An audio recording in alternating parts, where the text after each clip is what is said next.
Assalamualaikum warahmatullahi wabarakatuh. Selamat pagi anak-anak. Apa kabar semuanya? Semoga kita selalu dalam keadaan sehat dan tetap semangat untuk belajar walaupun kita tidak dapat bertatap muka secara langsung. Tapi Bapak harap kalian tetap semangat dalam mengikuti pembelajaran walaupun secara daring. Oke? Baiklah, sebelum kita mulai pembelajaran, marilah kita berdoa sejenak agar pembelajaran kita hari ini dapat berlangsung dengan baik dan bermanfaat untuk kita semua. Berdoa mulai. Berdoa selesai.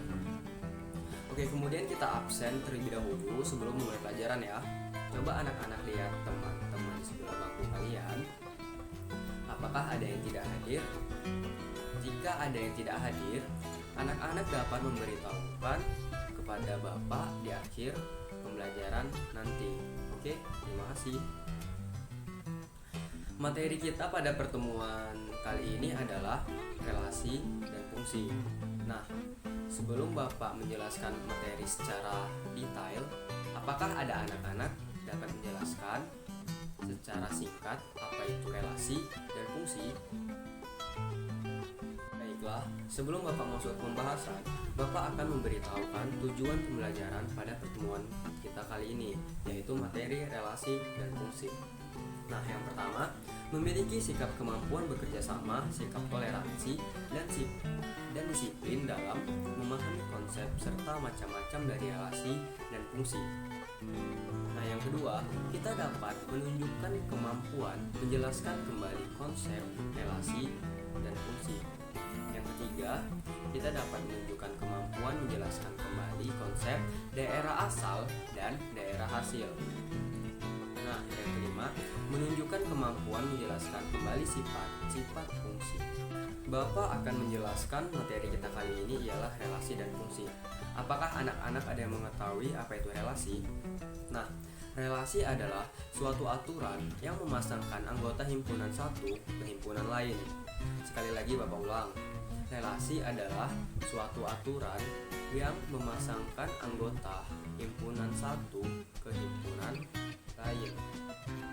Contohnya, jika diketahui himpunan A sama dengan 0, 1, 2, dan 5 dan B 1, 2, 3, 4, dan 6, maka relasi 1 kurangnya dari himpunan A ke himpunan B itu dapat kita membuat dalam diagram panah dan dapat dinyatakan dalam himpunan pasangan berurutan. Jawabannya, yang pertama yaitu adalah diagram panah. Nah, kita dapat himpunan A dan B, maka relasinya ialah 0 ke 1, 1 ke 2, 2 ke 3, dan 5 ke 6. Itulah hasil relasi dari diagram panah. Nah, langsung dapat kita lanjut ke himpunan pasangan berurutan, yaitu hasil relasi sama dengan 0, 1, 1, 2, 2, 3, dan 5, 6. Kemudian kita masuk ke contoh kedua, yaitu jika diketahui A sama dengan 3, 4, 6 dan B 2, 3, jika R adalah relasi dari A dan ke B yang merupakan relasi kelipatan dari, nyatakanlah R dengan himpunan pasangan berurutan. Penyelesaiannya, jika R adalah relasi dari A dan ke B yang merupakan relasi kelipatan dari, maka relasinya adalah 3, 3, 4, 2, 6, 2, dan 6, 3. Nah, selanjutnya kita masuk ke fungsi. Apa itu fungsi? Fungsi adalah suatu relasi dari himpunan A ke himpunan B. Disebut fungsi dari A ke B jika setiap anggota A dipasangkan dengan tepat satu anggota B, di mana A itu merupakan domain dan B itu adalah kodomain. Domain adalah daerah asal, sedangkan kodomain adalah daerah kawan atau daerah lawan. Bapak ulangi sekali lagi. Fungsi adalah suatu relasi dari himpunan A ke himpunan B disebut dari A ke B jika setiap anggota A dipasangkan dengan tepat satu anggota B, di mana A itu merupakan domain dan B adalah kodomain. Domain adalah daerah asal, sedangkan kodomain adalah daerah kawan. Kemudian kita masuk ke himpunan anggota kodomain, yaitu merupakan pasangan dari domain disebut range atau daerah hasil. Baiklah, kita akan memasuki materi selanjutnya, yaitu Sifat-sifat fungsi. Nah, sifat fungsi pertama yaitu fungsi injektif atau satu-satu. Jika fungsi A menuju setiap B anggota B hanya mempunyai satu kawan saja di A, maka fungsi itu disebut fungsi satu-satu atau injektif. Contohnya seperti gambar berikut. Gambar pertama merupakan fungsi injektif, dan yang kedua ialah yang bukan merupakan fungsi injektif. Kemudian fungsi yang kedua yaitu fungsi subjektif atau onto. Pada fungsi A menuju setiap B anggota B mempunyai kawan di A, maka fungsi disebut fungsi subjektif atau onto. Contohnya seperti gambar berikut. Gambar pertama menunjukkan fungsi subjektif, dan gambar kedua menunjukkan bahwa ia bukan fungsi subjektif.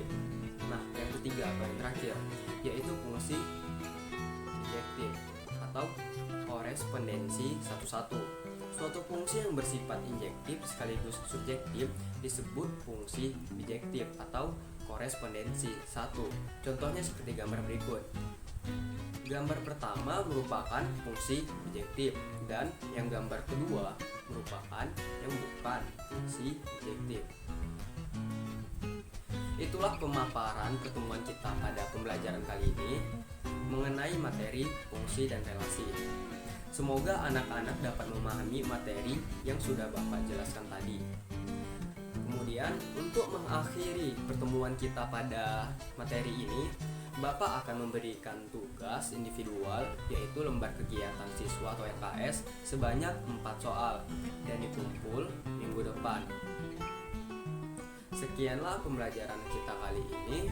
Semoga kita mendapatkan ilmu yang bermanfaat dan dapat memahami materi dengan baik. Sebelum kita mengakhiri pembelajaran ini, marilah kita berdoa. Berdoa dimulai. Berdoa selesai. Assalamualaikum warahmatullahi wabarakatuh. Selamat siang dan sampai jumpa di minggu depan. Terima kasih anak-anak.